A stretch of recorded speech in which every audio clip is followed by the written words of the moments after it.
Welcome to Digital Literacy Simplified. In today's video, we're going to look at how to protect yourself and your business from fraud, scams, and cyber attacks. And March is officially recognized as Fraud Prevention Month in Canada. In today's video, we're going to look at how to protect yourself and your business from fraud, scams, and cyber attacks. Fraud and cybercrime continue to grow each year, targeting both individuals and small businesses. Attackers use a variety of tactics, including phone calls, email, text messages, and social media, to trick people into revealing sensitive information, sending money, or downloading malicious software. Understanding how these scams work and knowing what warning signs to watch for can significantly reduce your risk.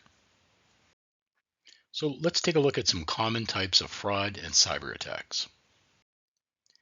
Phishing or email scams. Phishing occurs when criminals send email pretending to be from trusted organizations such as banks, government agencies, suppliers, or well-known companies. So some warning signs. Emails that create urgency or panic. Requests for passwords, banking information, or verification codes. Unexpected attachments or links. Email addresses that look similar to legitimate ones but contain slightly differences. Poor grammar, spelling mistakes, or unusual formatting. Protection tips. Never click links in unexpected email. Visit the organization's website directly instead of using provided links. Verify requests by calling the organization using a trusted phone number. Use spam filters and email security tools.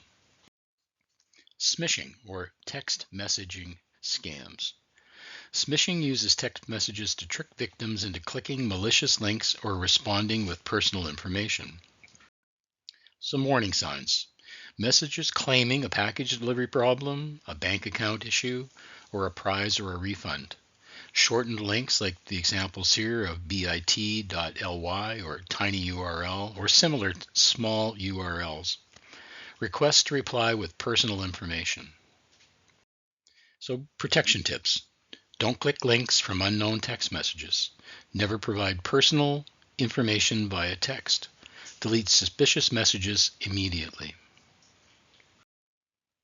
Phishing or phone call scams. Fraudsters may call pretending to represent banks, government agencies, tech support, or utility companies. Some warning signs. Caller claims there is an urgent problem with your account. May ask you for your password, your PIN number, banking information, or verification codes. So threats such as account suspension or legal action, or requests for payment via gift cards, cryptocurrency, or wire transfer. And we all know that banks will never ask for those things. Protection tips. So hang up and call the organization directly using a trusted number. Never provide sensitive information during unsolicited calls, and use call screening when possible. Social media scams. Attackers often use social media to impersonate businesses, friends, or public figures. Some common tactics: fake investment opportunities, impersonating friends requesting money, fake giveaways or promotions, romance scams, or fraudulent job offers. Some protection tips. Verify profiles before engaging. Be cautious about sharing personal information publicly. Avoid clicking links from unknown accounts. And adjust privacy settings on your accounts. Next up, cyber threats targeting small businesses. Small businesses are frequent targets because they often lack advanced security systems. Business email compromise. Criminals impersonate executives, vendors, or employees to request fraudulent payments. So here's an example. A scammer sends an email posing as your supplier asking you to change payment details or send funds urgently. Some business email protection tips. So verify payment requests through a secondary communication method.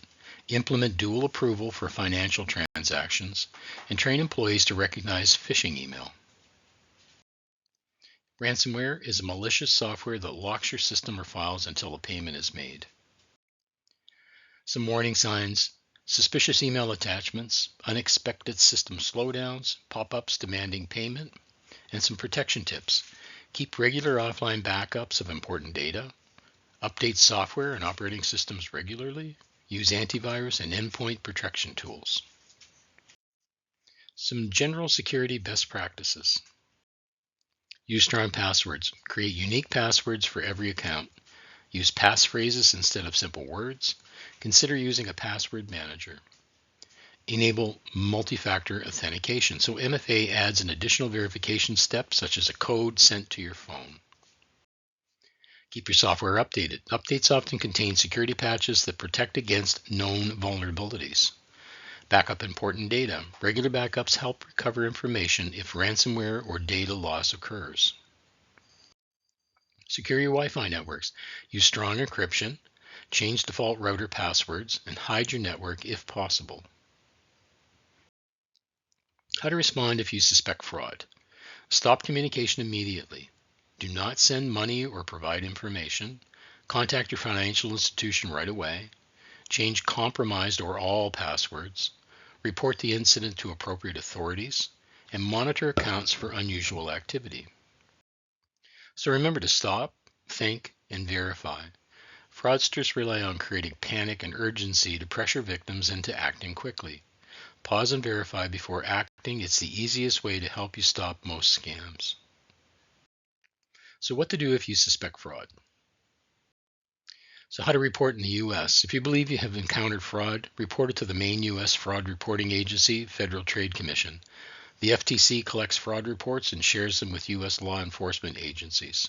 And if you're in Canada, if you believe you have encountered fraud, report it to the Canadian Anti-Fraud Centre, which tracks scams and helps protect Canadians from financial crime. So I hope you found this video helpful. Be sure to like and follow our channel for how-to videos to help you develop the digital literacy skills you need to succeed. Thanks for watching.